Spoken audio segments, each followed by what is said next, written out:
Welcome to Emotion Art. Emotion art, where we sit down and make art with our emotions. Emotion Art. creative energy moving outward in conscious expression of feeling. Emotion art. Emotion art. Emotion Art. Emotion because we are literally made of emotion. Art because everything we do wants to be art. Emotion art feels. Emotion Art. It's all beautiful. Emotion Art. Emotion Art. A space for emotional art. Creative energy moving outward in conscious expression. Emotion Art. An emotion art gallery. This is emotion art. You're welcome.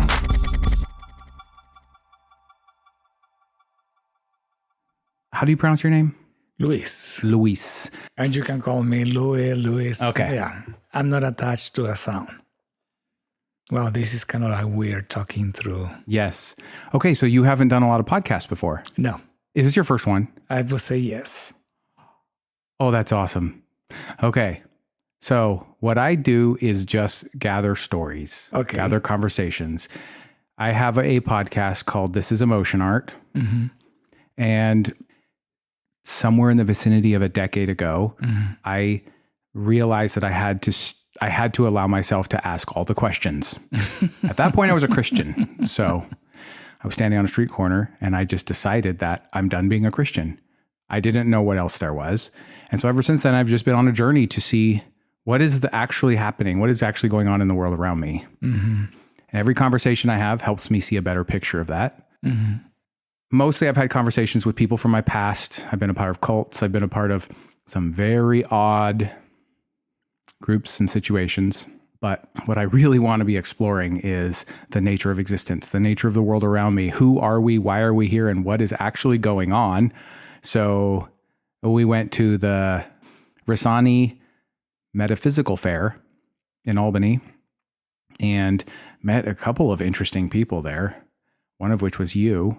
People who have an energy that I'm looking for, an openness, a curiosity, a exuberance for life. I feel like you're looking at the universe around you as a joyful universe. It is a complicated universe. And that universe can be joyful as much as you want, but also the universe can be as painful as you want. And I think that is the beauty of the universe, is how you want to see it, what you want to create, and how you want to create it. Because sometimes we want to create something beautiful, but it's created not in a beautiful way. It is beautiful because we are creating it. It is beautiful because we choose a path to create it. But something that I have learned is pain has its own beauty, especially for those that believe that through pain and suffering they can learn something. Pain becomes something extraordinary, something that you have to explore. Because if you explore pain more and more, you will be learning more and more. What I have learned recently in the last years is there are so many ways to learn. Why am I choosing to learn through pain? There are so many ways to heal. Why do I need to heal through suffering? When I discovered that concept, the world changed. But not because the world changes, because I changed. And now I can create something different for me. Is my world perfect? No. It's better? Oh, yes. I will have my high and lows, and some of my lows have been very low. Yeah. It's very interesting how sometimes we choose to create from the lowest when we can create from the highest. So the lowest being the pain. Yeah. So what's the high? What is it? What are the other ways to learn? You name it. You can learn through compassion. You can learn through happiness. You can learn through love. You can learn through sarcasm, you can learn through whatever you want to do it. Why I said sarcasm? Because there is something behind somebody that uses sarcasm as a way of living. You're saying that there's a reason that someone is using sarcasm. Yes, in the same way that somebody is using pain, in the same way that somebody wants to use love. Makes sense? There is always a reason why. Does anyone want to use pain? Oh, yes. Misery? Yes. Of course. Not because we want to use it in the concept that, oh, I want to use pain. No, it's because pain becomes a way of living. Years ago, I had a beautiful lesson. I have my guides and I talk to them often. I call it The Voice. No commercials about the TV program anyways. But, The Voice. Bad joke. Okay. And one day, we exploring that concept, they came and said, you are in the way that you are is because you're a master of it. And I said, tell me more about it. Well, it's very simple. Part of humans' experience is to become masters of something. If you are suffering and you are in pain, you become a master of pain. You become a master of misery. The other thing that they said, this is just a way to say things. Because some of you know it as an addiction. You are addicted to this, you are addicted to that. We want to call it a mastery because you become really a master of. So something you're addicted to is something you want to do, even if you don't want. So Yeah. you're addicted to pain, you're addicted Yeah. to suffering. Even if you think you don't want it, you're choosing it. Is that what you're saying? Oh, absolutely. Okay. I can be miserable consciously in poverty. But I keep saying, oh, I'm poor, I'm poor, I'm poor, I'm poor. Well, consciously I am, but there is a part of me that is really enjoying being poor. Because life is not to be about for the lack of. We are here to live the abundance of. But the question is, how would you like to experience abundance? Because somebody that is poor and suffering is enjoying the abundance of that. And the universe is never wrong. And the universe will give you more and more and more and more and more. I have a story if you want to hear it. Yes, please. I used to do more metaphysical fairs.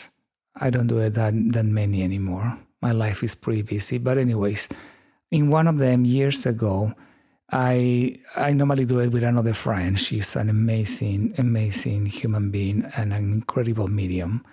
And she looked at me. She's working with a client. She's looked at me. And I look at her and I said, okay, something is going on with that client. And she kind of like looked at me and said, she needs to see you, not me. And I said, sure, she can come, and whatever I can help. And it was a beautiful experience because it was a very clear picture of the mastery of. And when I'm working on hair, I have different analogies. Sometimes when I'm working with a client, more specifically, I can see a door that opens. For me, the analogy is, I can go through because there is something for that person. It could be a path of healing or a path of transformation. There is something big there. And I can feel my client's misery. And when I'm working on that, I see the door opens. And when I'm ready to cross the door, I stop and the voice said, you need to ask for permission. And I kind of like open my eyes and I explain the situation and I say, there is a path for you that is different. That misery that you are having. In abundance, it can be different. Do you want to be different? And it was amazing. I still remembering so vividly. She looked at my eyes. She put her hands here and she said, can I keep it for longer? wow. And I looked at her and said, of course. It is your Wow. choice, it is your power. And the door closed immediately. And I looked at her and said, enjoy. If that's what you want, who am I to judge you? Yes. And she left, and I was like, wow. Mm.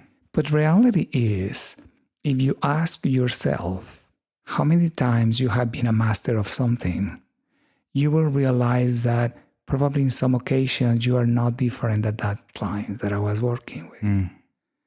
Because more than once we are choosing that is more comfortable because it's something that we are familiar with. Mm-hmm. And because we are so familiar, again, the concept that they said, you're a master of this. Why they use the word mastery? Because they said with so much empower. And that was something that they wanted to teach me. To empower myself. To realize how much power I have and how much I can use that power to manifest whatever I want. They didn't want to use the word addiction because addiction was in a negative connotation. And they said, no, if you suffer, bring your power, acknowledge your power, and enjoy your power. Mm. Because at the end, it is your power, it is your decision. You're a master of suffering.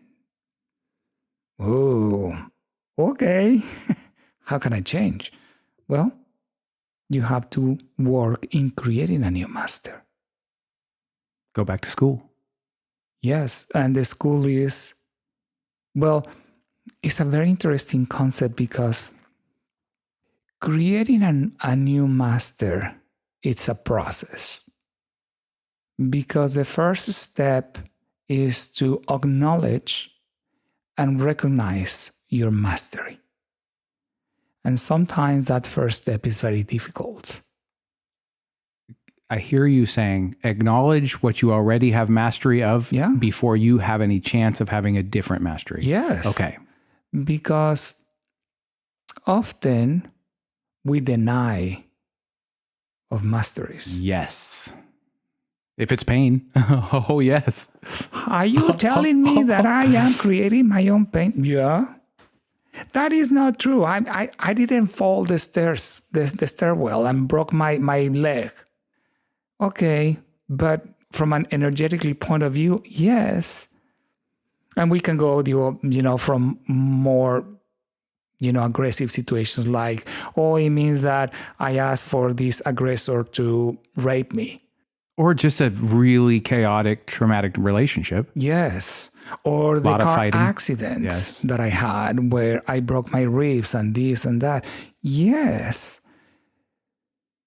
Unfortunately, a lot of us, when we hear that concept from the beginning, it's hard to swallow, it's hard to understand, because we immediately go into the negative connotation of, there is no way that I created that. I'm a victim.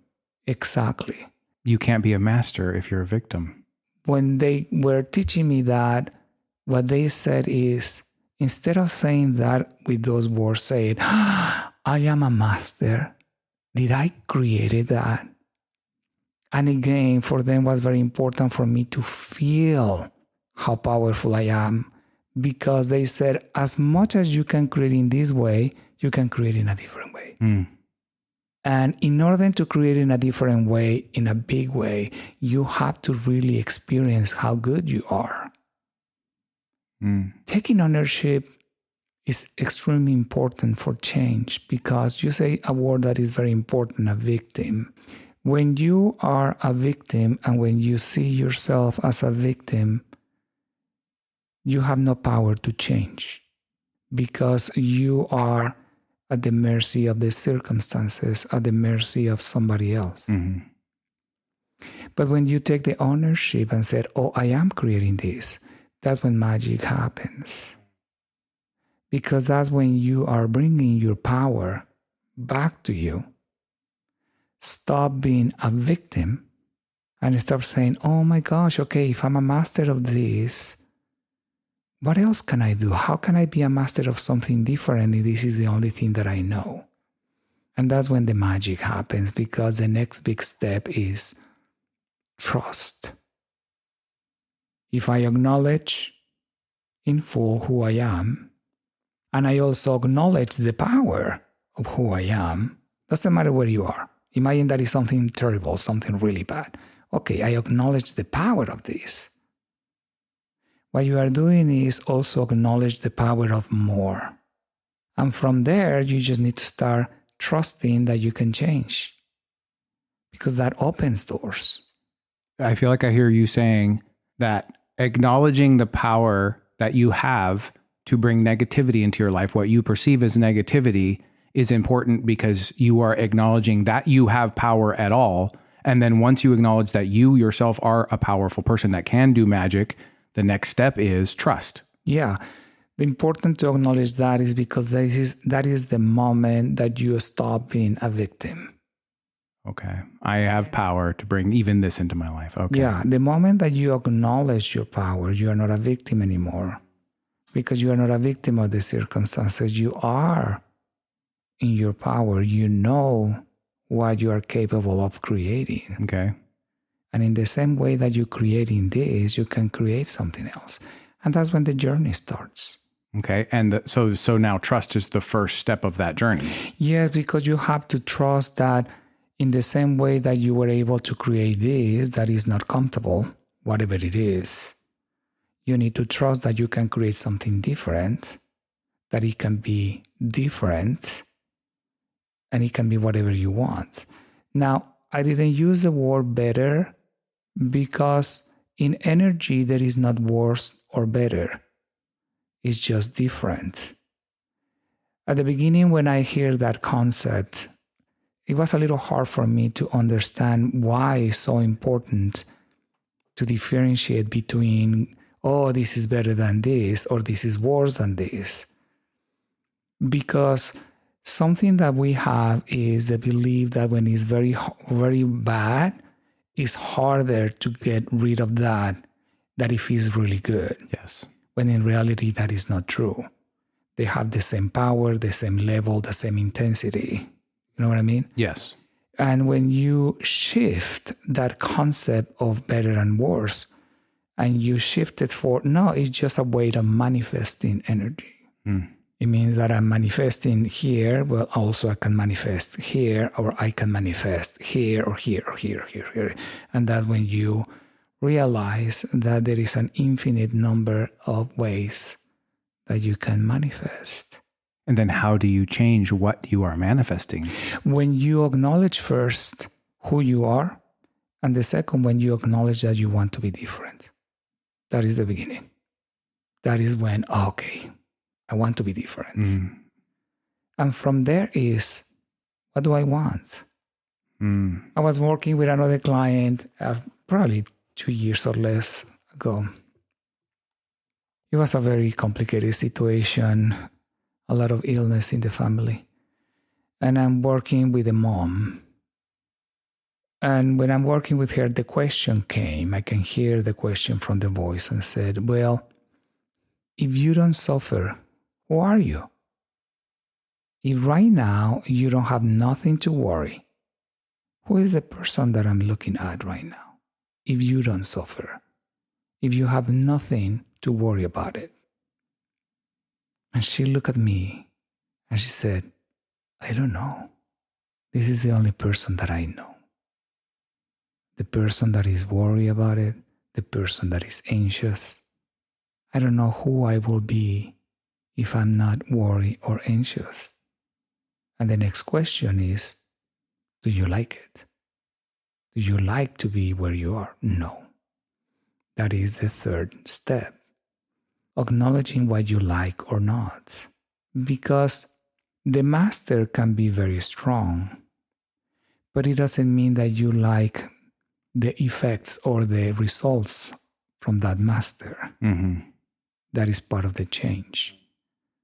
Because sometimes during that transition to changing, you will find how much you are addicted, how much you are honoring the master. And there will be some days in that transition where you would like to honor the old master. Because when you start changing, you have to realize that you are killing the old master in order to create a new master. Well, I have some information for you, because the Old Master will do whatever is in its power to be alive, to keep existing. Yes. And it's okay, because there is another rule in all of this is we don't fight against anything. We just go in favor of. Oh my gosh, what a lesson. And I'm still working on that very strongly. We don't go against anything. In other words, we are not going against the Old Master. We are going in favor of the new Master. Mm. And that makes a huge difference, because the more that we fight something, the more that comes back. The more power that we put, the more power is coming back. It's as simple as that. If I put less power, it will come back with less power. But if I put more power in the new master, more power will come from that new master. Even if the power is to fight it. Yes, of course. Because the universe doesn't understand about good or bad.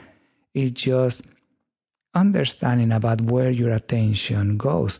Your power goes where your attention goes. If my attention is going to fight the old master, the only thing that I'm doing is I'm just wasting my time and my energy, because it takes a lot of energy to fight something. And you're giving that thing a training. Yes. You're making it stronger. Of course, because the old master is recognizing how much power still have over you. Makes sense? Mm-hmm. It means that, yes, you are making the old master stronger, because the old master is still making you uncomfortable. Extremely. Or not happy. It means the old master is more present than the new master. When I was talking about that, again, I said you need to ask the question, do I like it or not? Because in this process, again, you can recognize that you are so much into this old master that you said, today I don't care, but I really need to honor my old master. And when you make that decision, you need to ask the question, do I like it or not? Mm-hmm. If the answer is no, I don't like it, that is your door for change. Well, I miss my old master, but I don't like it. What do you want? I'm human. How can I possibly know that? Well, now you know. And if we sit here choosing pain, choosing trouble, it's because we want it, but in our minds, we don't think we want it. We think we don't want it. Or if we're broke and we want money, like I should ask, do you feel like this applies to a financial energy as well, to abundance in that way? Absolutely, because everything is just energy. Again, just name it. You can say love, health, wealth, knowledge, whatever you want. If I don't feel comfortable, for example, with my body, I'm not experiencing abundance. Interesting concept. Well, if I regret myself, how can I accept something good, something positive? Because everything is connected.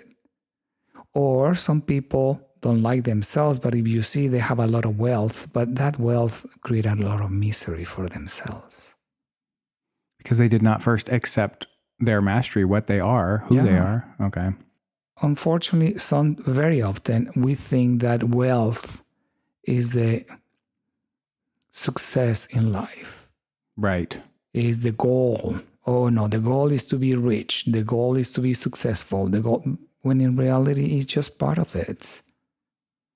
Do you want to be successful but miserable? A lot of people want. Oh, they are on top of the mountain. Well, yeah, probably a lot of people perceive that they are on top of the mountain. But they are so miserable and so bad and suffering so much, or being in so much pain, physically or emotionally. It means that when you decide to change, and that was a very important lesson for me, they say take your time to decide what you want.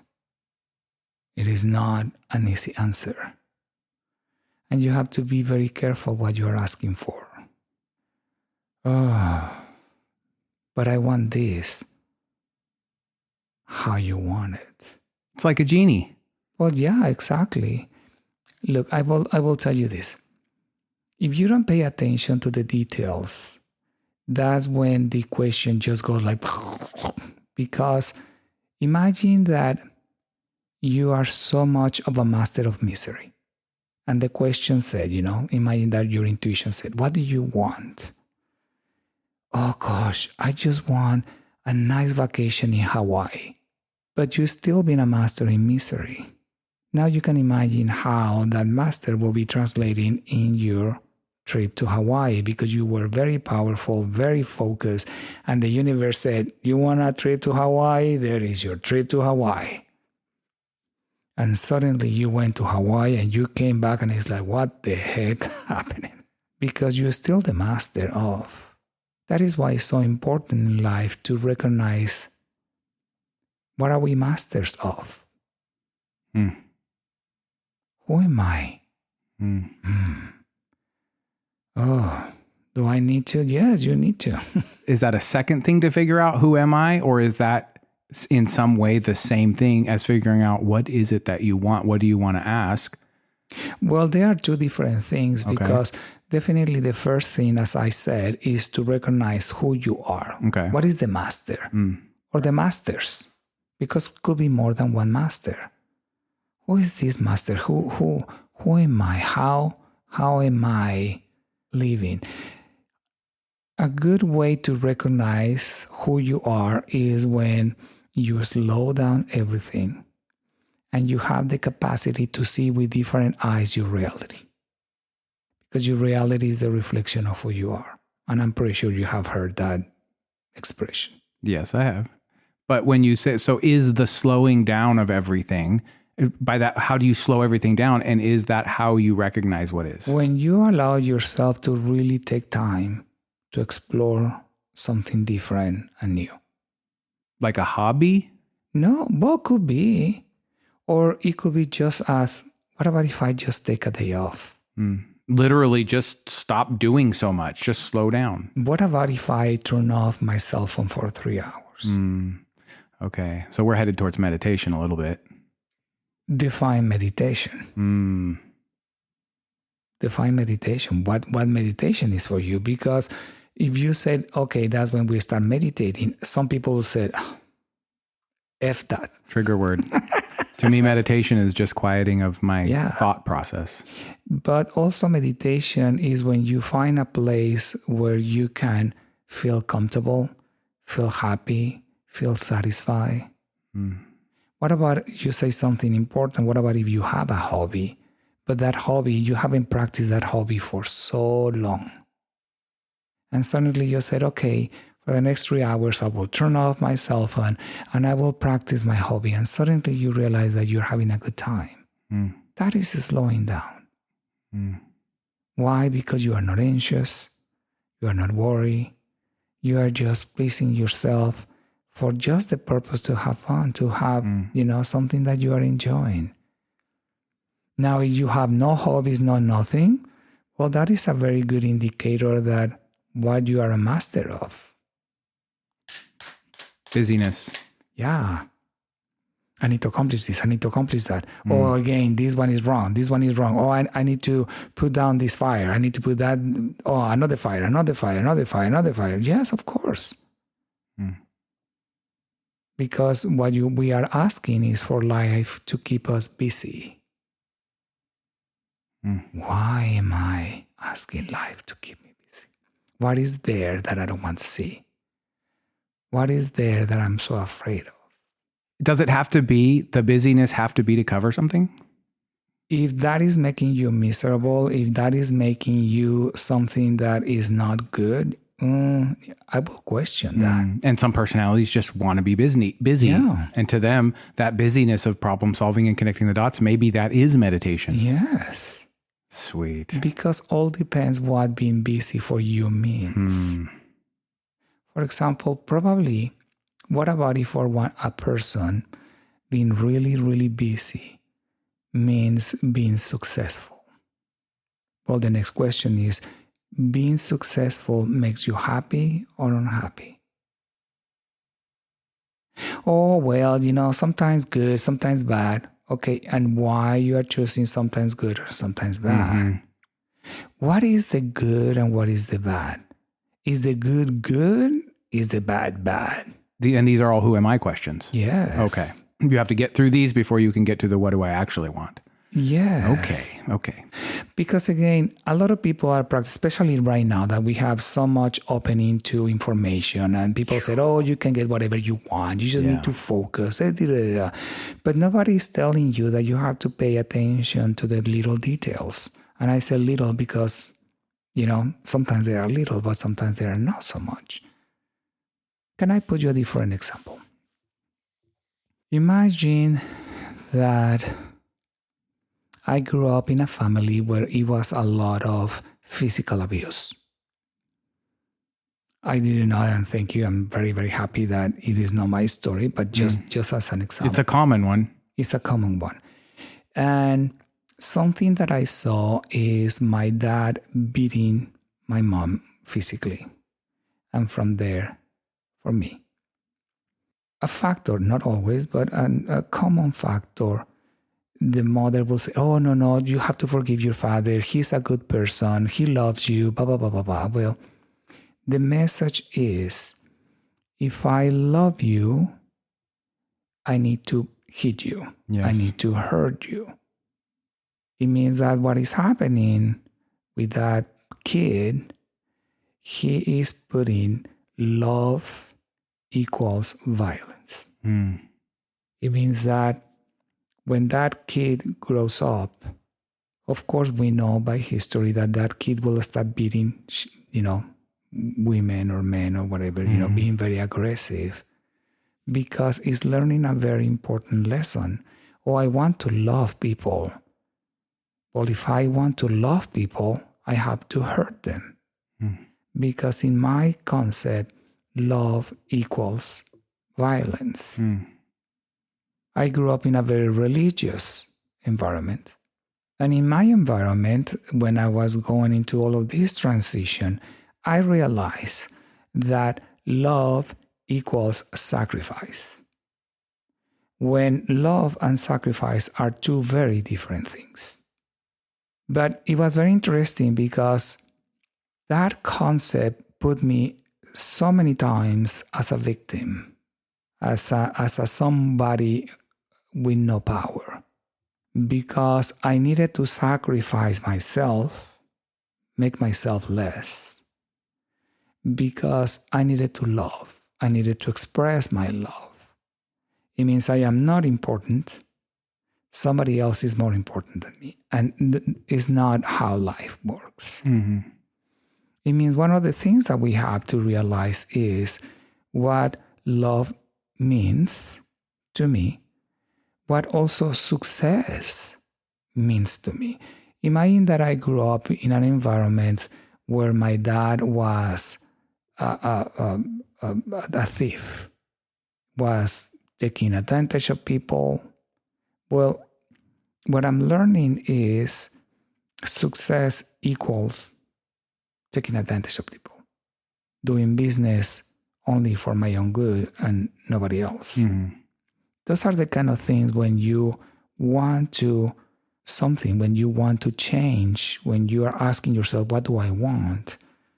Those are the factors that you have to take into consideration, because if you don't take into consideration, there is a master there that you are not recognizing. And if you don't recognize all your masters, they will keep ruling your life.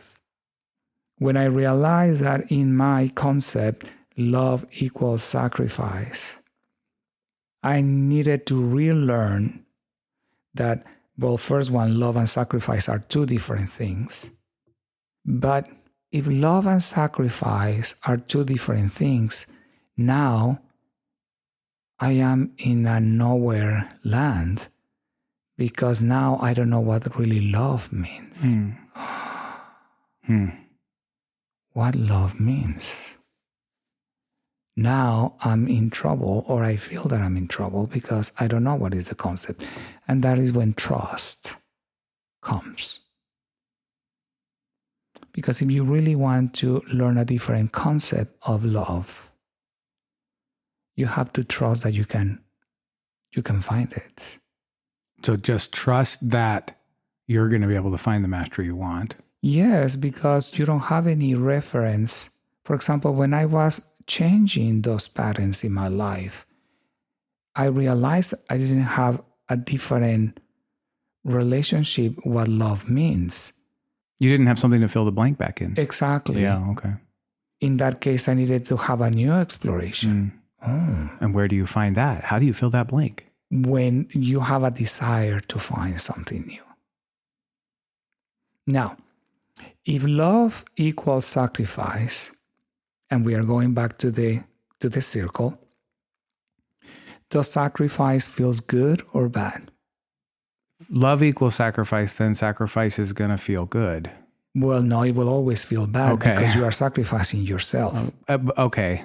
It means basically what I'm going through this is you are putting as love as something that doesn't feel good. Make sense? Sacrifice feels right, but it still doesn't feel good. It feels right in the concept that if I love, I need to do it. But at the end, it caused me pain. It still doesn't feel good. Yes. Okay. Makes sense? That makes sense. It means still not feeling good. And that is when I said, okay, well, in that case, definitely love cannot be sacrificed because sacrifice is not making me feel good. It's not making me feel whatever you want to put the words. It means I need to find a new word. Or abuse. Like fill in that sacrifice blank with anything. Yes. If it doesn't feel good, then... How do I want for love to feel like? What do I like in life? Well, I love to travel. Well, travel is exciting. What about if I say that I want love to feel exciting? Being in sacrifice makes me anxious, makes me nervous. What about if I say that love makes me feel calm, safe, accepted? What else love can feel? Very interesting. Right now, my mom is coming very strongly into my mind. She's hugging me. And the first thing that I can feel is protected. What about if love equals protection? Protection not because I'm in danger. Be careful because they are two different. Protection because I feel surrounded by this beautiful, wonderful energy. And I say that because that is a completely different story. If you want to feel protected because you feel in danger, red flag, you have to review that because love is not that. Sounds like you need to accept your danger mastery. Of course. Imagine that I grew up in this family where my mom was beaten, I was beaten. Of course, there is a lot of danger. I grew up in an environment of danger, being alert, being prepared for running at any time.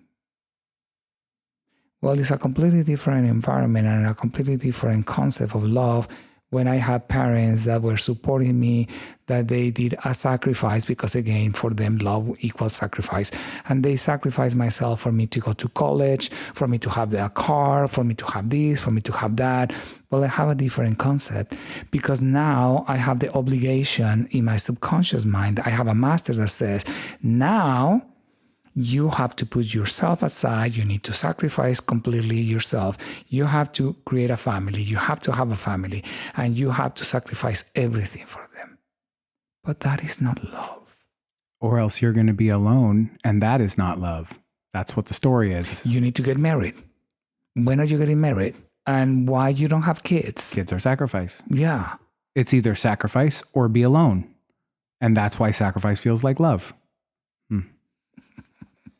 Isn't it wonderful how we create these masters? Without any intention.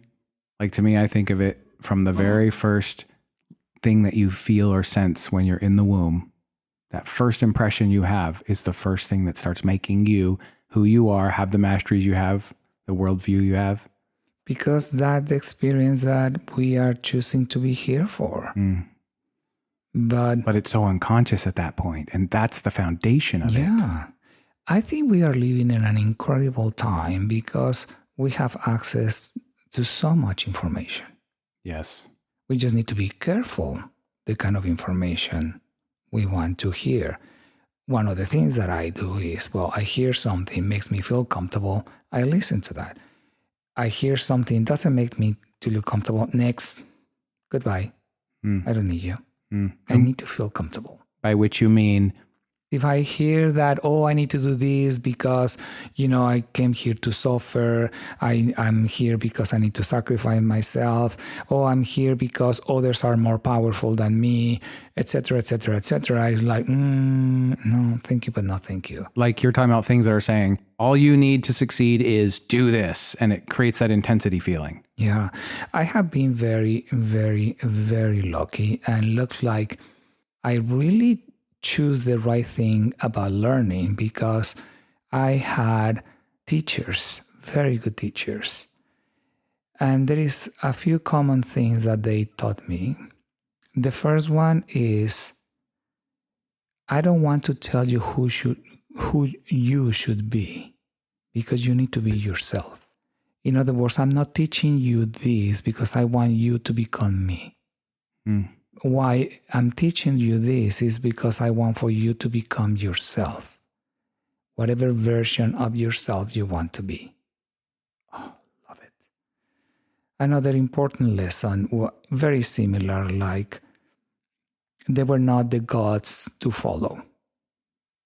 You find your own master, and you follow that master. Unfortunately, there is a lot of people out there that they try to convince people that they have the power, that they have the way to do things, that without them, you will be lost. Like a guru. Yeah, sometimes I have clients that, oh gosh, without saying names or anything, but one time, you won't believe this, I had a phone call that was this elder lady. I forgot how she found me, but she called me and she said, could you help me? And I said, yeah, sure. How can I help you? And she said, well, I have a friend that had a lot of visitors in her house. And she found this medium, and the medium went and started doing, cleansings or whatever. Visitors like ghosts. Yeah, ghosts. Okay. But it came to the point that the reason that I called you is because this person is threatening my friend that if she doesn't keep paying money, more ghosts will come and she will suffer for that. Oh gosh, my next question that I just couldn't believe the answer. I said, and how much money does she already pay to this medium? Oh, it has been more than $11,000. Wow. And I was like, oh my gosh, how some people really enjoy taking advantage of others. Yes. The reason that I say this example is because it's a very good way to tell you, remember, if we grew up with a concept of success, and now I wonder that medium, what she or he realized that success is. And I wonder any part of success is taking advantage of others. When in reality, it doesn't work like that. Do you think that person is still doing legitimate work, though?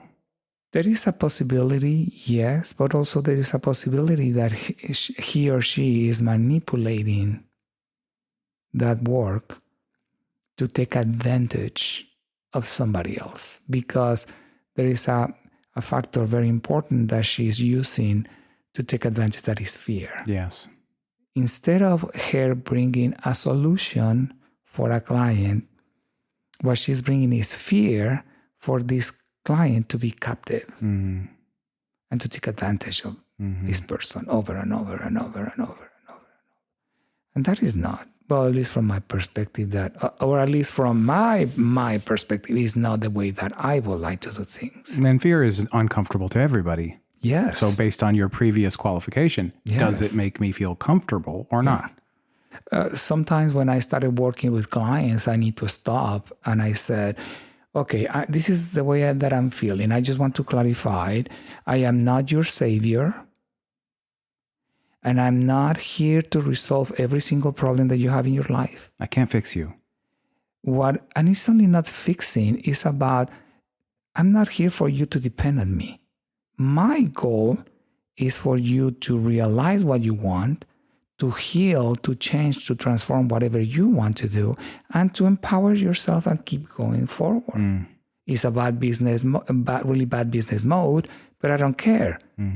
Because this is not about business. It's about creating expansion in a way that I like. And more than one time, I have told clients, look, if you are expecting that you will come every week to see me, no. I can see you 2-3 times max. And after that, the next time I will say, I'm not available for you. Because what you are looking is not an answer. What you are looking is for a savior to do the job for you. And in my world, in the way that I do energy healing, it doesn't work. It's just, I'm not interested. Because you are your own savior. There's not room for two saviors. Why do I want to carry somebody in my life? That's the way that I see it. Other people can say, well, I see it in this way. No, for me, it's like, I don't need to carry you. When I can just walk and create my own abundance, when I can jump and fly away, whatever place I need or, want. And so all you're trying to do is empower the people around you with the same power that you found. Because there is a secret on that. If I empower you, I'm empowering myself. Because that's the way it is. If I abuse you, it's because somebody abused me, and I'm just creating this cycle because, again, that's the way that I feel that love is or success is. I have wonderful parents. They were not perfect, but they were wonderful. But definitely that was not the way of, not in that concept, the way I grew up. The way that I grew up is you have to respect your parents. You have to obey your parents. It was more like you become an object that they can manipulate for their own success. Yes. Because, they were based a lot in religion, and religion goes into that. Yes. You don't exist, you sacrifice yourself, and you have to become the success of the family. I will see my success in you. And it doesn't work like that. Make sense? It does. But the important part is when we help someone, when we do anything for somebody else, we have to realize how we are doing it, because it's the way that it will come back to us. Now, if I have a client and I start putting fear into the client, guess what is coming back to me? Fear. Why do I want fear in my life? I don't need fear. I'm trying to get rid of fear. No. Goodbye. You're shoring up your own mastery of fear. Of course, I'm being selfish. And I said the word selfish because, unfortunately, in my education, the word selfish had a bad connotation when it really is not. If I want the best for you, I'm being selfish because it's what I want for me. Now, it's very interesting because I don't know what the best for you means, but I know what the best for me means. And that is part of, if I let myself be and letting yourself be. Because what about if the best for you is to suffer? What? Well, yeah. I need to realize that sometimes the best that somebody wants, it could be the worst for me. Yes. But I'm doing it with love. I'm not doing it with the desire to make you suffer. But how you use that is your business, not mine. But my intention is good. How did you make the transformation yourself? How did you find this mindset? If you grew up, sounds like it's not how you grew up. And you also talked briefly about voices or guides. And it sounded like that was something that happened in a transformation process for you. But I'm also curious, do you still have those guys? Do you still hear those voices? Oh, yes. It comes on my mother's side. I'm not the only one. Yeah, no, I mean, when we met, I told you that I was one of those kids that I would look at the phone like 2-3 seconds before it will ring. And I said, okay, the phone will ring and ring. Or suddenly I was playing, especially when I was a teenager, I was distracted and suddenly it's like, oh, I need to get ready. Somebody's coming and pick me up. And I will go to get ready. And 5 minutes later, somebody will, ting, okay, Luis, okay, I'm ready. And that wasn't just once or twice. Like that was a No. regular occurrence. Oh, yeah. Okay. And what do you attribute that to? I know it comes from my mom's family. I'm not the only one that can see and perceive energy a little more in a different scale, with a different meaning. So comes like hereditarily or comes... In my case, I believe so. Okay. I will put you this example. Imagine that you have 2 kids. Both are 8 years old. And suddenly you put in front of them 2 pianos. And suddenly one of them just sit and start playing. Mm-hmm. Without no teaching, no nothing, just... And a month later, this kid is just like wonderful. And the other kid is just like tee, tee, tee, tee. And a month later, tee, tee, tee, tee. Definitely each of us are born with different abilities. Okay. But the thing that I say this example is, does that mean that the other kid, the one that is did, cannot learn piano? Yeah, of course, he can learn piano. He can become also a very good pianist. But for one, it's just something so natural, something that it's just there. Okay. And for the other one, it will be something that he will need to learn. It's exactly the same thing. Okay. Can you learn to listen to your voice? Yes. Don't talk to a psychiatrist or a therapist because they will say that you are schizophrenic. But the reality... Are you? I don't think so. And if I am, that's a good thing. It seems like it's benefiting your life. Oh, yeah, of course, because it's a beautiful voice. It's a master. It's something that is guiding me. It's something that even when I'm working with clients, the voice comes and they start, whispering, oh, say this, say that. But this is different than the intuition of the phone ringing or the person coming. I think everything is the same. It's just like in different ages, I have different things. Okay. So there wasn't a point where this started for you. It's just kind of always been, it's just developed over your life. Yeah, of course, there are some things in life that definitely make you wake up. Sometimes it happens when you don't listen to the voice because you ignore it. For example, again, imagine that I grew up in a very religious family where you don't talk about this. But it comes to the point that the voice comes and said, okay, I cannot keep waiting. We have to work. It's time for you to grow up. No, I don't want. No, yes, I don't want. Oh, you don't want? Okay. What about if something happens here, boom, and something happens? A major event happens. I told you. Now, are you willing to listen or not yet? No. Okay. And another thing happens, and another thing. And it comes to the point that you cannot ignore the voice anymore. And that's what happens to me. I couldn't ignore the voice anymore. And the voice came and said, are you ready? And with a little sarcasm, it was like, do I have an option? And the voice said, no. I think at this point, you don't have an option. You have to be who you really are. And you have to have a different exploration of life. It's time for you to see life with different eyes. Oh, but what about if I don't like it? Oh, you will love it. See life through different eyes, as in accept the truth of your own mastery.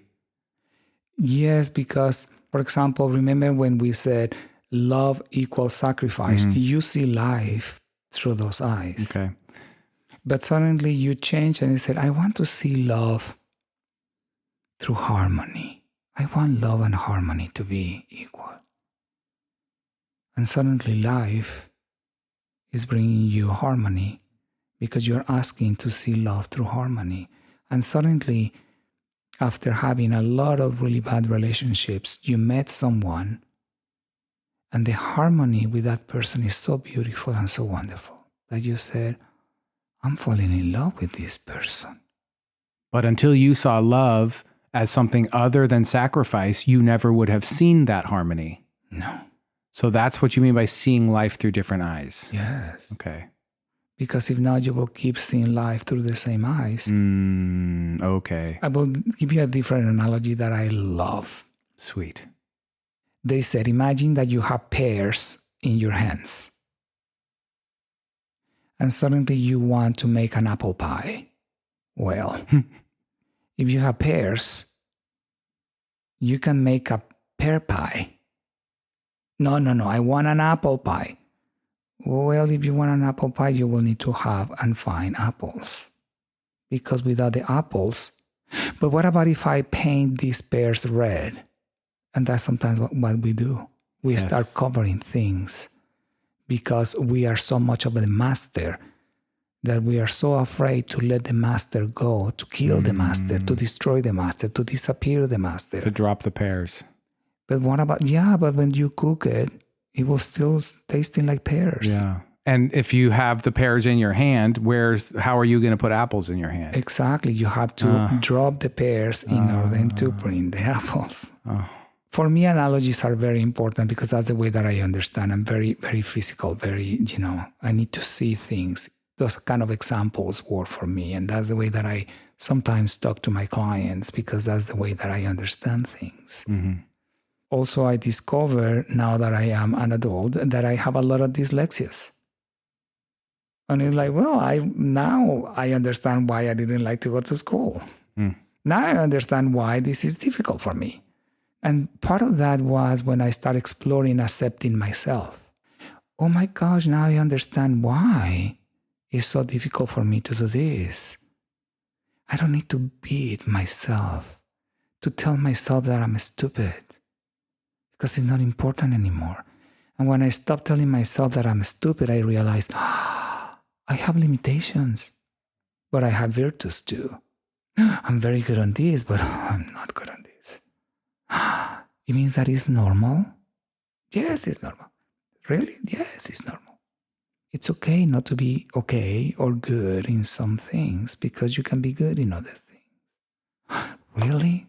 Trust me, it sounds stupid and silly, but when I realized that I didn't need to be perfect on everything, that it was okay for me to not do well in some things. Why nobody told me this before? Well, and that reminds me of what you were saying about the information. Like, there's so much information, and when you're on any of the social channels, you're going to be seeing everybody presenting their life as perfection, and it all looks different. And it's really hard not to feel like I'm less because I don't measure up there. Yes, because imagine that you are looking somebody in TikTok, and I'm not making commercials, but in one of those platforms. Yeah. But that person grew up with the concept that success means this. But for your success means something different. And when you are looking at that person, generally you feel disconnected because the way that that person is talking is through that concept that is important for that person. Remember, in energy, nothing is right or is wrong. It's just different ways to perceive energy, different ways to create with energy. It means that if you are trying to produce what you are seeing from this person that is, making the videos, you will feel very frustrated. You will feel like you are missing pieces. You will feel like, oh my gosh, I need to work so hard. I have to figure it out. I can't. Of course, because, you two are like this instead of being like this. But it's because you are choosing to learn from someone that is different than you. That's what the importance of the test of does it feel good, because every single person is different than you. And so in order to learn the things that are valuable without comparing yourself into chaos, you have to look inside for that test inside yourself. Yes. That makes sense. Unless you want to have a life that is difficult, is hard. because you grow up with the concept that if you work hard, you will be successful. Of course, that person will be your idol because you are working so hard Yeah. to accomplish what that person is accomplishing because it's hard. And if it's hard, it's good. And if it's good, I will be successful. I have seen so many people crashing at the end because at the end they were not successful. Because the only thing that they created was so much misery. And it's like, oh, how can I help you? Because they ask the question without thinking about how they're asking it. And also because their main master is saying that everything needs to be difficult. So they're asking for bounty, and here comes bounty. Just Life not is not in the... easy. Life is not beautiful. Life is this. Life is that. It means that, one more time, if you really want to change, you have to find your masters. In other words, you need to find who you really are first. And from there, make a decision what things you have to change. I will put you another example. When I grew up, my mom told me, and this is a true story, my mom always told me, you are so stubborn. But she always said it with a bad connotation. Of course I was stubborn. I was not doing what she wanted. I wanted to do what I wanted. You are so stubborn. Bad boy. And in times of crisis, I remember my mom coming and say, you are so stubborn. And I remember looking at her, in my mind, looking at her and saying, I am stubborn. And that will make me cross the bridge because I am not giving up. I am stubborn. And thank you for reminding me that I am stubborn. I stand up again, one step at a time. One step at a time. And I am not stopping. Now, that concept of stubbornness that she was always given to me in a bad way, I use it as a power tool to accomplish what I wanted to do. Because for me, it was like, I will prove to you how stubborn I am. I am not giving up. I am not giving up. I am not. And more than once, I wanted to, but she came back again. I'm pretty sure she was coming saying, I need to motivate him. And I know how. You are stubborn. Oh, yes, I'm stubborn. I'm stubborn. I know what I want. I know what I want. I know what I want. I know what I want. I want. And what is it? What is that you were, what was your stubbornness pointing? What were you after? Changing. To what? Disappearing the old master. Because the old master wanted to keep ruling my life. What was the old master? Misery. Misery. In all its forms. Yeah, just name it. And I said, no way. And so you kept putting one foot in front of the other. And I said, I am different. I am different. I am different. I am different. But I am different because I want to be different. And because I want to be different, I choose to be different. And because I choose to be different, I can be different. And because I can be different, I am different. And I am different because I want to be different. Is this a mantra? It came to me on those times. And this was that was all the knowledge you had? Yes. And that was enough? But listen to this mantra because it's very powerful. I am free. And I am free because I want to be free. I know what I want. And because I know what I want, I know what I can choose. I choose to be free. And because I choose to be free, now I'm in power. If I choose something, I can do it. I can be free. And if I can be free, I am free. And I am free because I want to be free. And because I want to be free, I choose to be free. And because I choose to be free, I can. And because I can, I am. Are you? I am. I'm struggling some things, yes, but oh my gosh, comparing where I was years ago, boof, I am like in heaven. Because everything is a journey. Because there is no free to get to. Look, you are here. I will put it in the camera. You are here. And suddenly you change. And now you are here. Now, there is a humongous difference from being here to be here. But it doesn't mean to be here is the end of the world, because there's still from here all the way to the sky. Oh, yeah, okay. It means that from here I can move here, and I'm better here. But it doesn't mean that isn't the end of the road, because from here to the sky, there is still miles and miles and miles and miles. And the moment that I arrive all the way to the end of the sky, guess what? There is the universe that I can accomplish. I'm changing. And beyond that is all the things you don't even have a perception of. That is why I keep hearing there are infinite number of possibilities. But the important part is, if I'm here, I'm no longer here. And when I'm looking right now is to be different than here. Remember, different, not better. Different. And don't worry about what's next, because what's next is always going to be there. Because it's coming from what you want to be. And that's going to continue changing as you continue changing. Exactly. And now it's just like something that is going in expansion mode. Because if you move from 1 to 2, now you are moving to 2 to 4. And if you are moving to 4 to 8, 8 to 16, etc., etc., etc., it's just moving in an expansion way. Now, what is sometimes the circumstances when we go into 8, and that's something that I realized, I really, really, really needed to be different. Because I felt that in 16 or on 8, I was kind of like stuck. And it's because I really needed another major change in order to go from 8 to 16. And sometimes from 8 to 16, that's the major change. And from 16 to 32 is not so much, but it's still expansion. Okay. But suddenly you go into 32 and you're stuck is because another major, you have to create a new master. And suddenly from 32, you go into 64 and it's like, oh my gosh. And from there you go to 128 and it's like, whoa! But you're in 128 and now you realize like, there is so much more. Because it never ends. It never ends.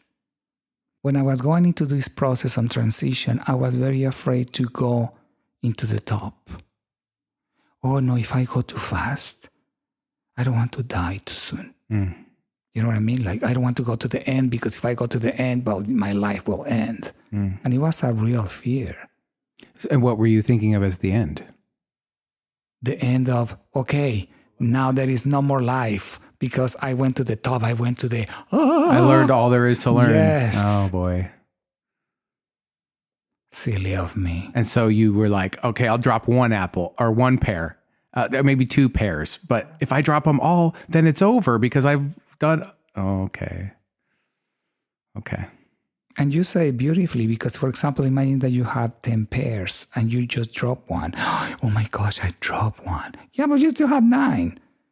But what about if I drop all the pears? The apples are waiting. Oh. But once I get all the apples, that's going to be it.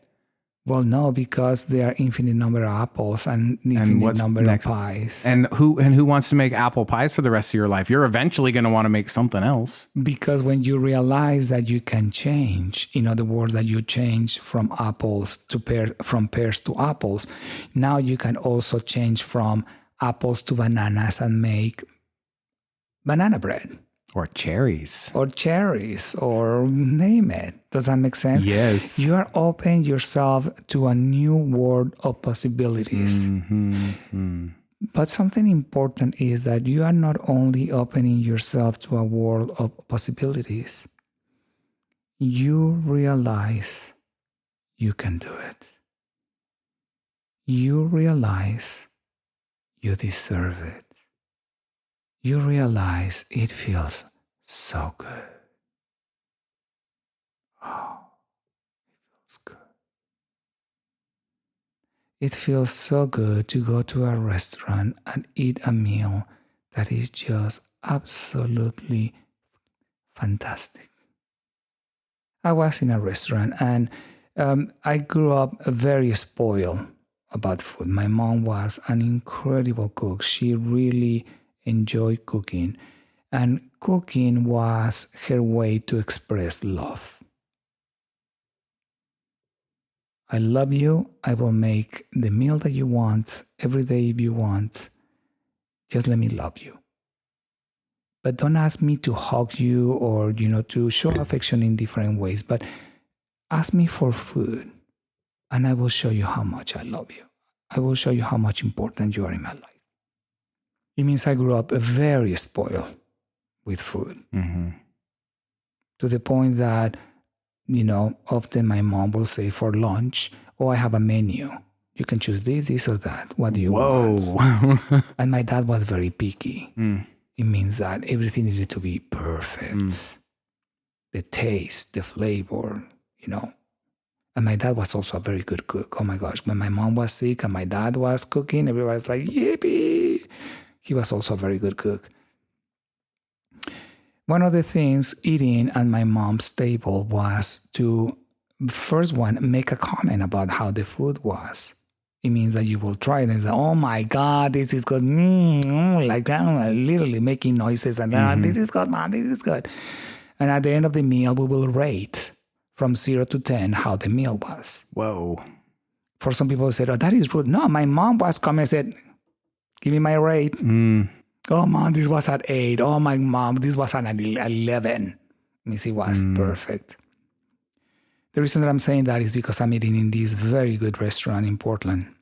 And the table is in front of the kitchen. It's an open kitchen. And the main chef is cooking that night. And they serve this dish. And there is this bowl. And there is still something in the bowl. And, for good, proper manners, you don't finish the bowl. You leave, the bowl with food because that's the proper manner to do it, whatever. I look at the bowl. And I said, there is no way that I will allow that food to go into the drain. And the person that was with me, was like, no, don't do that. It's not proper. It's like, shut up. And I grabbed the bowl and it's like, I love you. And I start eating every single spoon with so much, it was good. I was just remembering being in my mom's kitchen and saying, rico. And suddenly I opened my eyes, and who was in front of the table? The main chef. And he looked at me and said, looks like somebody's really enjoying this dish. And I just looked at me. For me, it was very easy to give a compliment. It just came natural and said, oh my gosh. From 0 to 10, this is an 11. Thank you.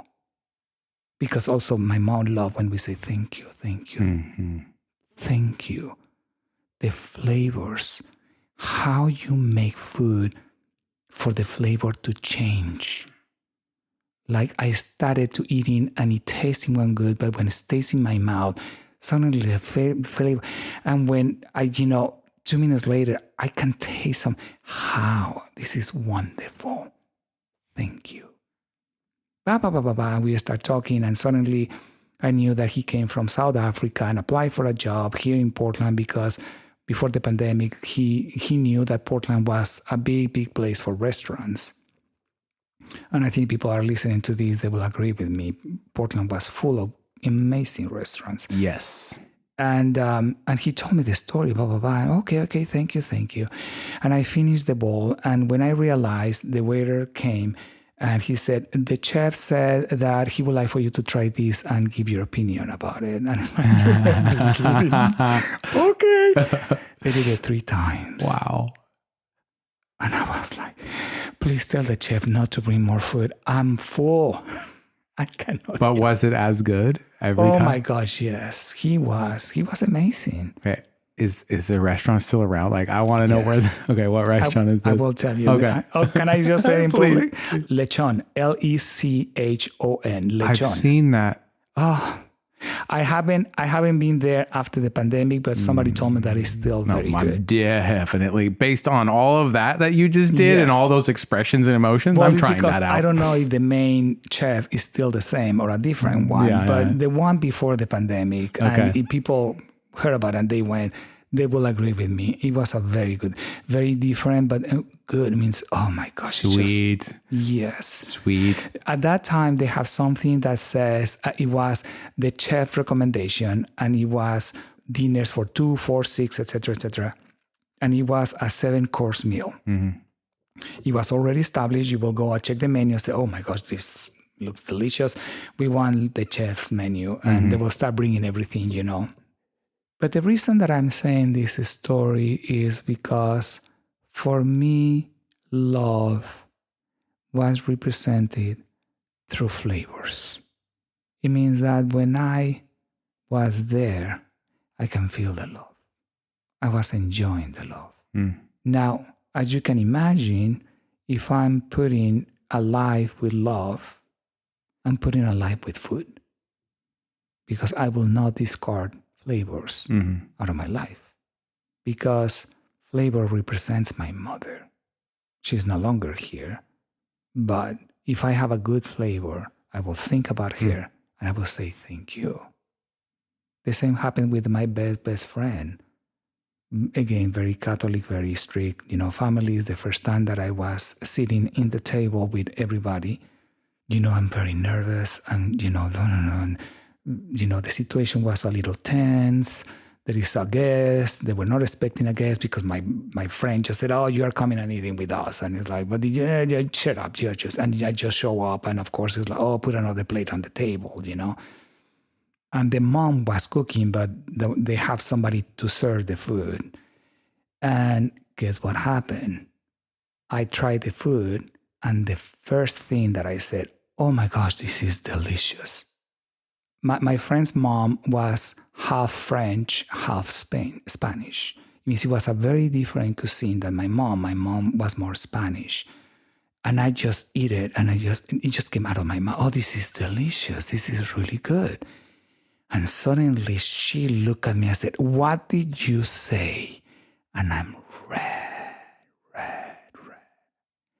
And I, as a good person, I, just put my head down, kind of asking for forgiveness because I did something wrong. I opened my mouth when I was not asked to speak. That's how, tied my education was. You don't speak when you are not allowed to, because nobody is asking you for your opinion. And of course, it's like, oh, please forgive me. I spoke when I shouldn't. And she looked at me again and she said, what did you say? And I look and I remember I'm sweating, and red. And I said that this is delicious. And she looked around the table and I said, do you hear? This is the first time that I hear a compliment about my food in this table. She looked at me again and said, from now on, your plate will be served every single day. And you are invited to eat to this house anytime that you want. Why am I telling all of these stories? Because I hope if you are listening that you feel inspired to really find the things that make you feel good, to inspire you, to say love is. And if you don't want to put love because it's too quirky, whatever, what about if you put life is? Because remember, for the person that grew up, for the kid that grew up, for the parent beating, being verbal abuse, physical abuse, life is hard. Life is painful. Life is physically painful. If life wants to show me love, I will be sore. I will be in pain. I will be suffering. I will be miserable. It means that if you want a different concept, find ways to inspire you. What do you want life to be, love to be, a relationship to be? Yourself to be. It sounds like you could also say I am or I want to be. Absolutely. Beautiful. Absolutely. Who do you want to be? Not because you are the successful person in these things in the computer. No. It's because you are who you want to be. Now, if you really want to be them, but I will tell you that they are not happy people. Yes. They're very unhappy, very fake. They're good at making themselves look happy. Yes. When they're in the camera, they are somebody, and when they are not, I have seen them. When I have seen them, I just couldn't believe it. Oh my God, I feel sorry for you. Because it's true. Who do you want to be? Do you want to be rich but miserable, unhappy, alone, or for people to looking at you just for your money? For example, for me, I learned that the importance of being healthy. To have a healthy body, a flexible body. Well, if I cannot move my neck well, it's because probably you are too rigid in your life. Oh, I want to be flexible. Well, start being flexible. Start stretching. Yeah. You'll become flexible. And it stretches you physically, mentally, and emotionally. Read books. Yes. Listen to podcasts. Exactly. Go on a podcast. Start a podcast. You want change? Boy, that's a good way. Yeah. Does all of this make... I hope that I'm answering your question. Beautiful. I appreciate all the stories because it really helps to put it into an emotional language, which is how I understand. Yeah. I'm curious about what is it that you do specifically in your practice? What I call it energy healing. For a lot of people, it's easier to understand when I said, oh, I'm a healer. I'm not a healer because everybody transforms themselves. Mm-hmm.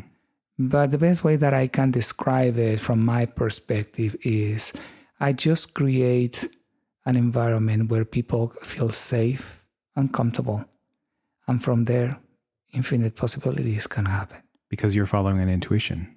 Because I'm following an intuition. Because I was told, it means this path really came. It was like, here. No, but just do it. But just do it. And I said, okay. And I follow, I trust. So the interactions that come to you are organic. Yes. When I work with a client, I'm not working with a client, I'm also working with myself.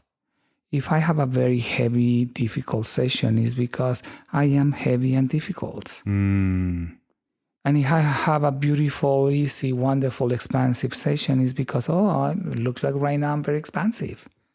Because I'm human. So each session is a mirror for you into your life. Of course. Is that what you mean by the circle coming back to you? Yes. Imagine that somebody comes and has cancer. Just to use one, because that one is a big one for a lot of people. Yes. The way that I will look at the client and say, well, you call it cancer.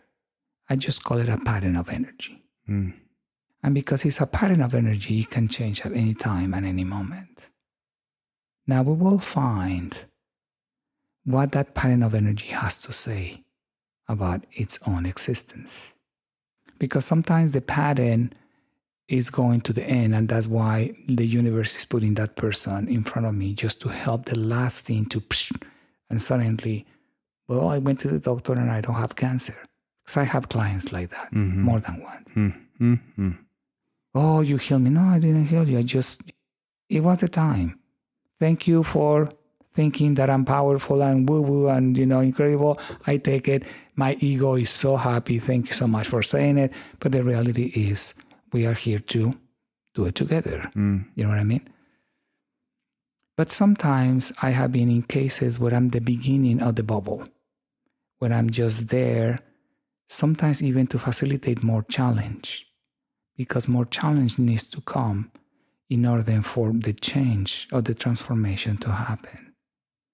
When a client is coming, again, imagine that again, this cancer is not about for me to say, oh, how am I going to fix this?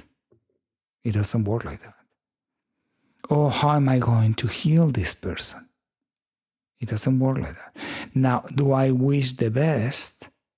But remember that I said earlier, I can wish you the best, but I know what the best means for me, but I don't know what the best means for you. Yes. One day I had a client. He had cancer, and he said, I need to have surgery. I don't want surgery. I'm so afraid. And I said, okay, whatever. Why would I start working? At the third session, he came, and at the end of the session, he said, I want to thank you because I found what I needed. And I said, wow, this is incredible. I said, may I ask, what did you find? I said, I found the peace to be where I needed to be. And now I know what is my next step. Before I came to this session, I called the doctor and I set up my surgery. I know that the surgery is the right thing to do. And I said, fantastic. Sometimes we have this concept that healing is one thing when healing can mean anything.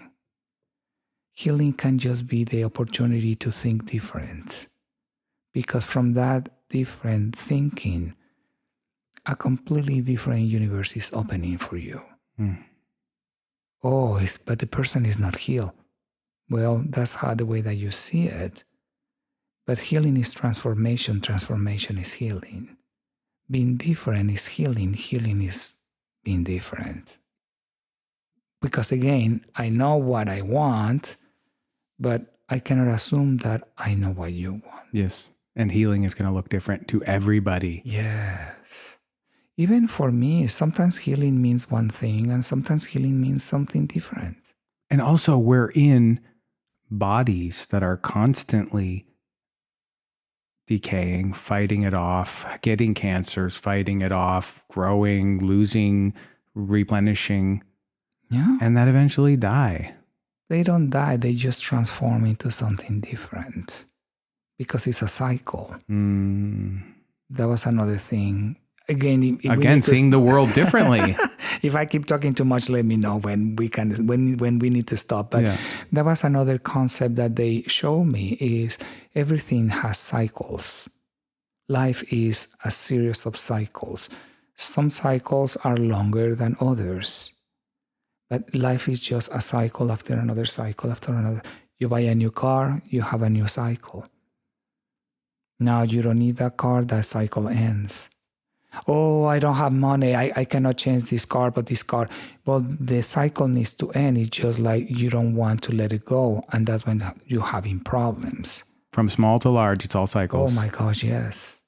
From people that you know, family, relatives, everybody has a cycle in your life. And sometimes we are very sad when a cycle ends because we feel it as a loss. Or we are losing, I have this loss. But in reality, they never told us to say that as a cycle, as a place of gratefulness. Then we look at the cycle as the thing we need to heal rather than we, the being who is walking through the cycle. I had a few clients, female clients, and the husbands died. And I'm saying more than one because they are very, very similar patterns. One of the things about these women is they married someone that they really fell in love with, and they had really, really unique relationships. As you can imagine, the loss was very hard. And when they were asking me, how can I heal this? And I said, well, the first step is when you realize and be grateful for knowing him, for enjoying something that millions and millions and millions of people will wish to have even for a week. You have the opportunity to meet someone different than you, and that person was special. And that person felt special, but also at the same time, that person felt like it was part of you. And not everybody is as lucky as you. The cycle ended, but it doesn't mean that you need to cry the end of the cycle. You can also be extremely grateful because that gratefulness can help you to open another cycle. Beautiful. The question is, do you want to keep crying the end of the cycle? Or do you want to start a new cycle? And sometimes it's like, I'm not ready for a new cycle. Fantastic. Yes. Cry. And when you are ready, just remember, life is not losing things. Life is about gaining experiences. If you find somebody special, be grateful because you are gaining an experience. Mm. If you have a different experience, you crash your car or you hurt your knee or whatever, well, be grateful because it's an experience, what that experience is telling you. But life is not about losing because we don't lose time. Mm. With age, we gain experiences. And when that experience is over, that does not equal that you lost the experience. You still gained it. Different worldview. You know, I was talking with one of my friends in Mexico, and, you know, I'm not young, means I'm old, whatever. And she's been working in the same job for 30-some years. She's very good. She retired very young. I'm kind of like jealous, but that's okay. She retired. And of course, they keep calling her and offering jobs. And she's very responsible. And I said, my dear friend, I hope that you realize at this point in our lives, we don't sell our time, we sell or acknowledge. Don't tell them that you are going Monday to Friday in the same way that you did it for 30-some years. Let others to do it. Let them pay you for what you know. Because what you know is 30-some years that nobody else knows. And you know all the little tricks, how the law has been changing with the years. You know by memory what to do because you know how the law works. No, but I don't know. Just think about it. Think different. The reason that I'm saying that is because I didn't think like that when I was in my 20s. Sounds like a consultant. Yes. We kind of are all consultants in whatever we know. But now, of course, I'm more into that thinking that I don't need to do this in the same way that I did it at the beginning, because now I know who I am. Remember that we were talking about, and now I can accept myself better because I know what I'm good for. And I'm not saying that in a way that, oh, I'm very good at it. No, I know now what I'm good for. And I know what I'm not. And also, I know what I need to do to compensate for the things that I'm not good for. Does that make sense? It does. Because I have so many cycles in my life, and I'm being so grateful for them that now I can see the power of acknowledge. The same here. If you lost someone, it's hard. Yes, it's hard. You need to cry. But don't allow the sadness to keep you in that cycle for longer than is really needed. Because it's very important. I'm not saying that you don't need to cry.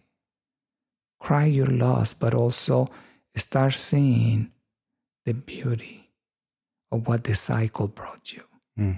Probably now you're a better person. You are different.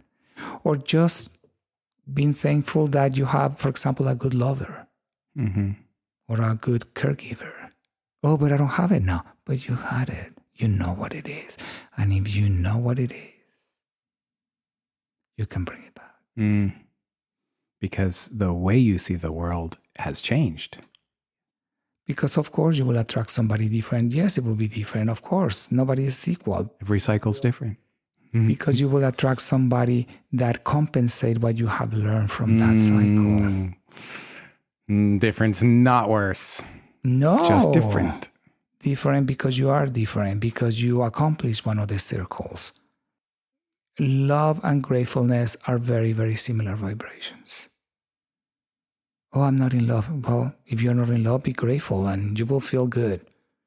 And being grateful will help you to bring love for whatever love means to you. So you're saying if you want more love in your life, then practice gratefulness. Yes.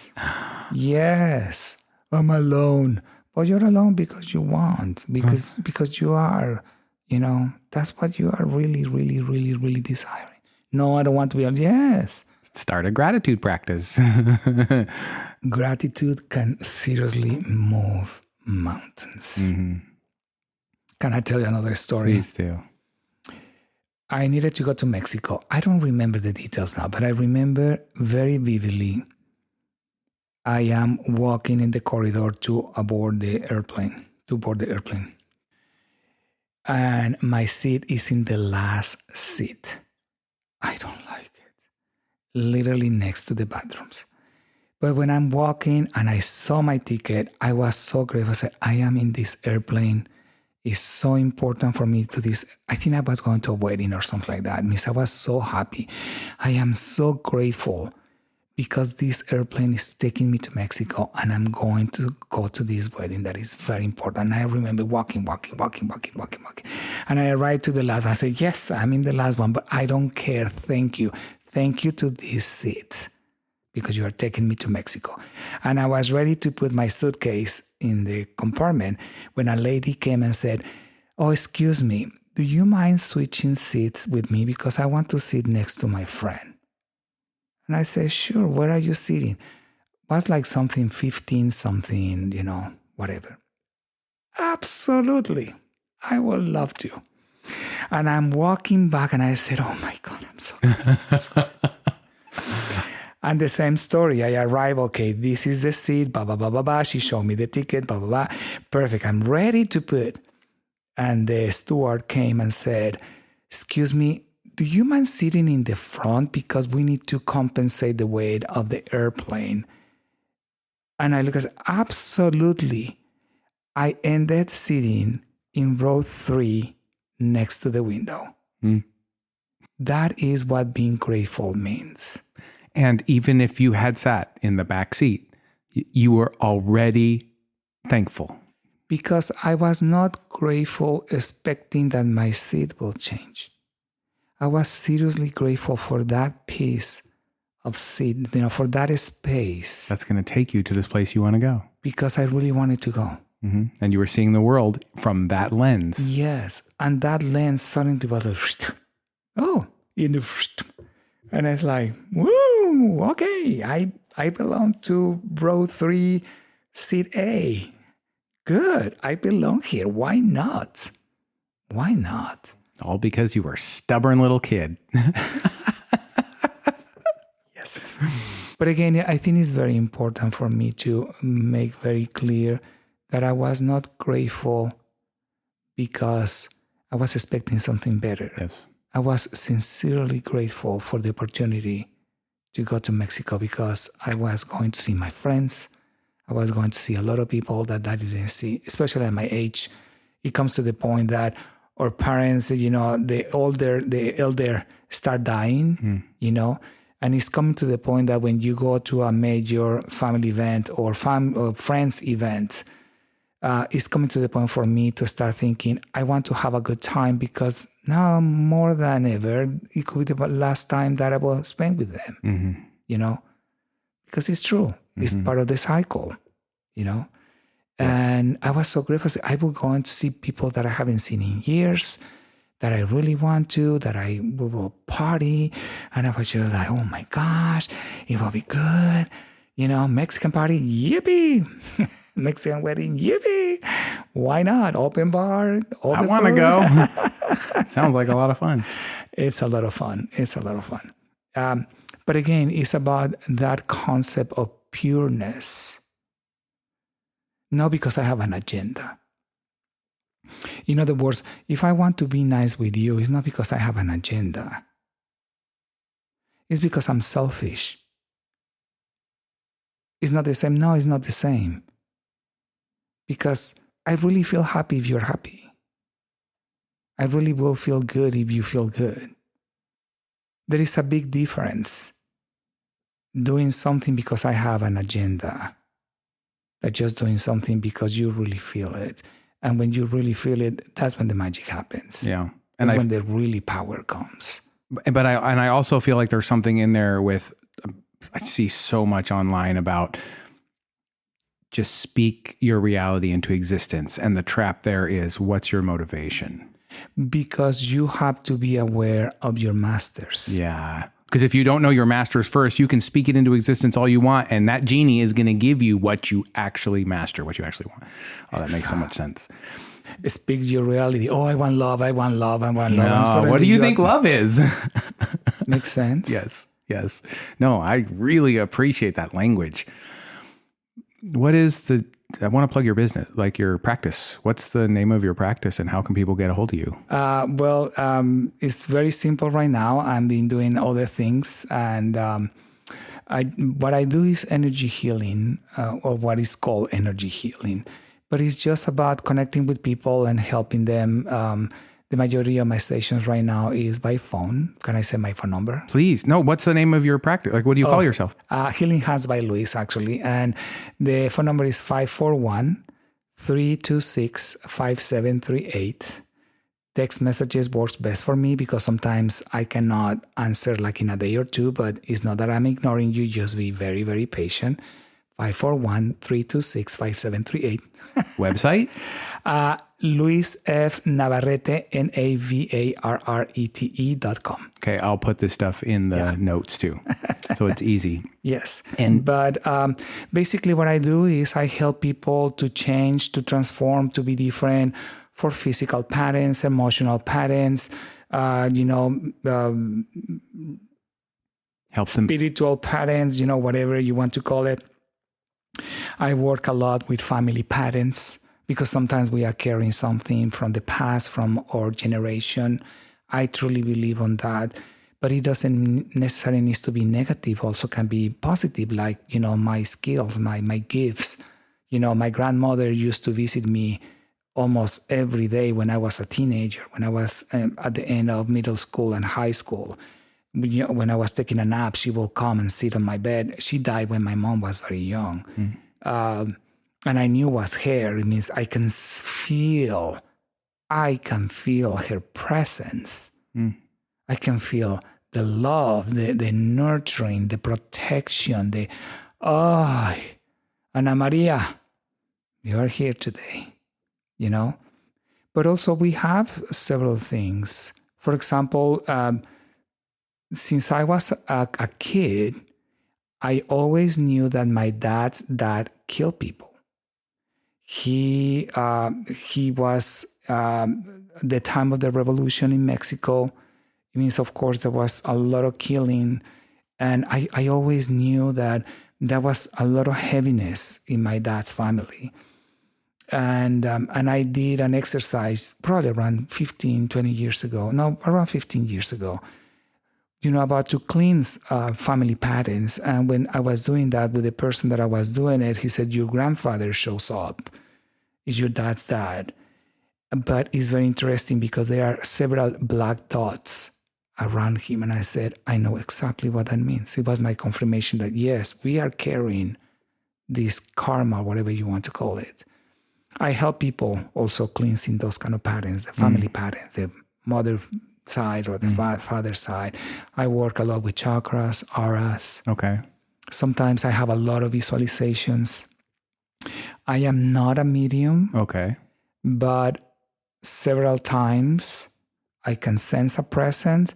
And the reason that the presence comes is because it's part of the healing process. And do you think that presence is actually the departed person?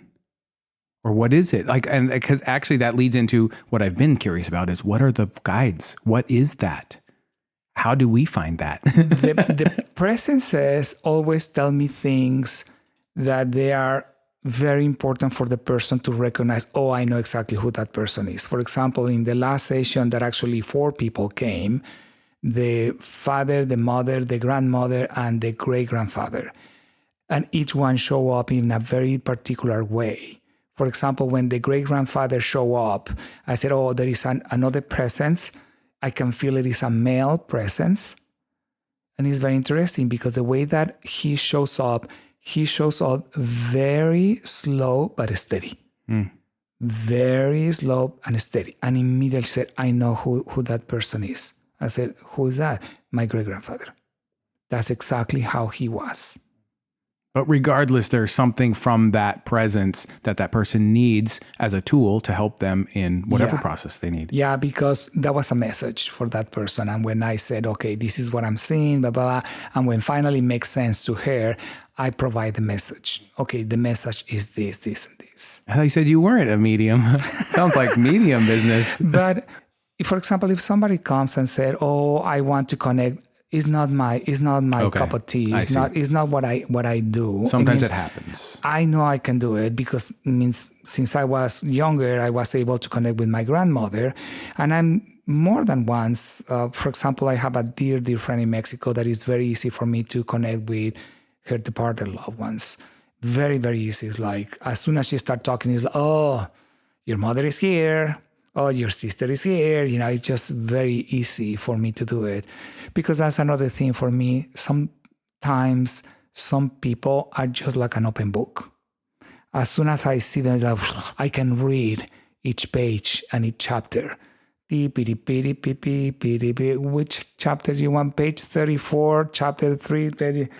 Okay, it says this. How do you know that? Because it's here. I can see it. Also, I'm not a reader. But also sometimes if it's part of the healing, I tell people, I start talking. Okay, and very often the way that I see it is as a movie. And I start telling them the movie. Visually. I seen this and and I start talking about things that I have no idea or sometimes I say crazy things that makes absolutely no sense. And I just tell them, I hope that it makes sense to you because this is what I'm seeing. And when I finish, I look and there is a smile and I said, I know exactly what you mean. And I said, good. Message received, goodbye. It's time to go. Yeah. But I think my main thing is energy healing. That's why, the job that I do, the work that I do is mainly for that. And I love it and I don't love it sometimes. Sometimes it's hard. And sometimes it's just the most, it's just incredible. It's just an explosion of energy here, there, and I can touch the energy so vividly, like literally touch. And I just said, are you ready? Prepare. I just touch something that I can feel and we both are like, bah. What do you feel from the energy in the world at large right now?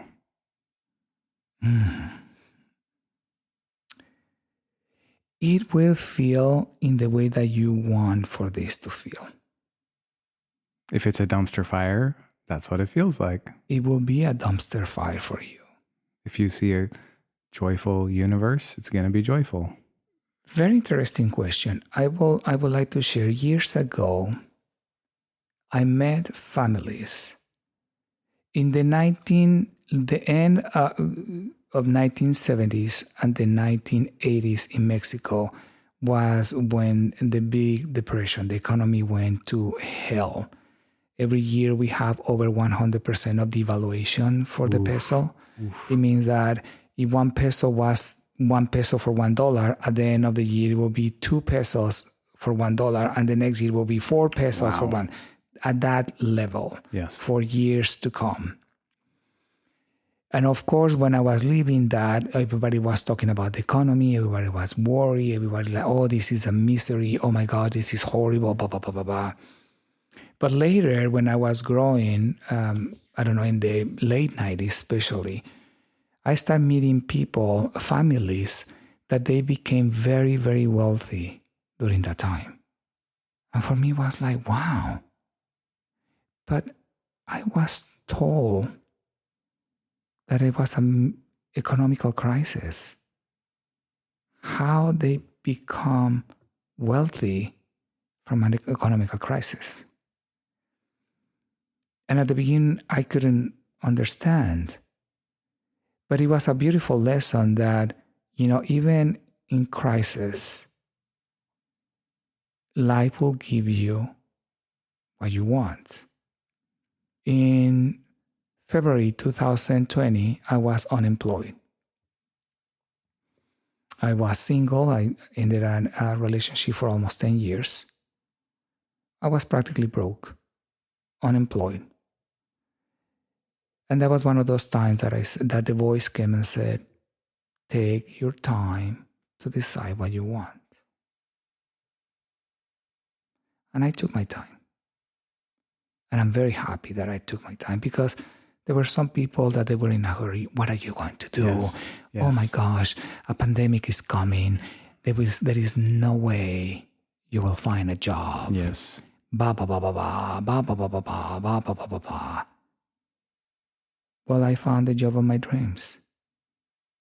I was hired on May that year, at the beginning of the pandemic, when the worst time was, when the more restricted everything was. Mm-hmm. I was hired. Life seriously will give you what you are asking life to give you. How do I see the world? It's not important how I see it, because what is important is how you want to see it. I know how I see it, and I know what life is giving to me. But the question is, it's not important for you how I see it. What is important for you is to put a mirror and say, how do you see life? You know what I mean? Why do I say this? Because sometimes we are so worried what other people think that we are forgetting that the most important part is how I feel. If you feel abundance, there is no way that you will have lack. There is no way. Even if the world's burning down around you.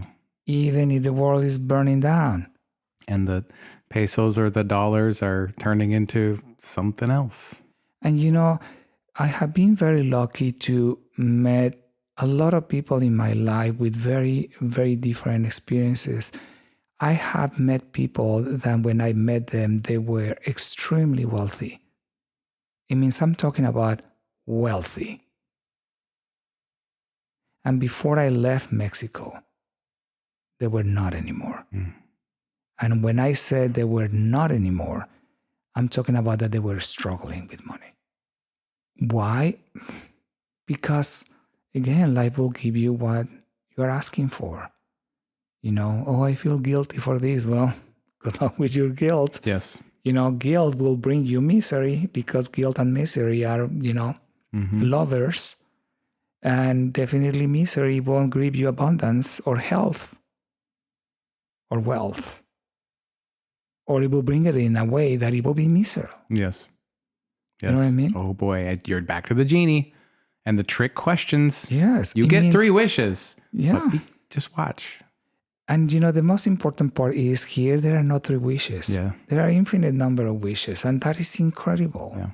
But if you allow yourself to be influenced by the media, well, probably because you are bored and you need to be entertained. Well, in that case, why you don't entertain with something that it will create? Why are you mastering boredom? Why you need to create a master of boredom? Yeah. Yeah. It's incredible. I love it. And I keep talking for hours and hours. You have to tell me. I stop. can too. And I am trying to be more conscious about not making 3 and 4 hour podcasts, because I just want to talk forever, but no conversation's ever over, and it's cycles. We don't have to hold on to the last cycle. Open hand, let it go. Yes. Luis, I really appreciate your language. This helps me to see so many things in a little bit of a different way. And I know that those kind of little starts become avalanches. Yeah. That's why I'm doing this. Yeah. And I appreciate the open hand that you hold everything with. And I appreciate that you are offering all of that, all of the tools, all of the healing you've found to the world around you as you walk. Well, as I said, sometimes it's not that I want to offer it. It's like life comes and said, we need to do this. And you say, yes. Of course, because if I say no, I pay the consequences, and I have learned my lesson. Thank you for coming Thank all you. the way down here from Portland and sharing this language with me, with us. Oh, no, thank you. Thank you so much. Thank you for the questions. They said that the answer always comes first than the question. It means that the energy was there. You just put the questions together. I can feel your energy. The first time that I met you, I can feel like you needed to make questions. I have so many questions. I have questions, and it's like, okay, I have answers. And I just need to start talking. And that means I share something with you. I don't know if you remember about my personal life that very, very, very rarely I share. But for some reason, your energy is, I need to know. I'm thirsty of knowing. And just my mouth started talking. It's like, and at the end, I was like, why did I say that? I never share that with anybody. And I just did it with you. And when you said, you need to come and talk to me, it's like, yeah. Okay. Do I have an option? No. No. Well, I am so thankful. Thank you. Thank you. And I have so a lot much. more questions for you. Okay. As many as you need. The universe is going to make that happen Yes. as the time happens. Yes, indeed. Blessings. Blessings. Thank you.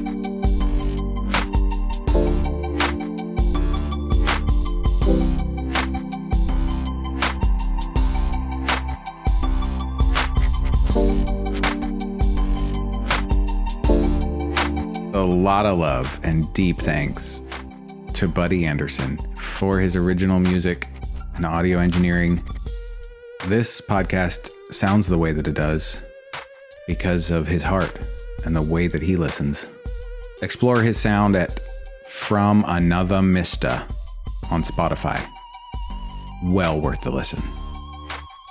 And to Angela Cook, our producer, thanks for holding the vision, weaving the threads, and helping every episode land with clarity and care. To every one of you who's subscribed, listened, shared, or just felt something along the way, thank you. You're part of this too.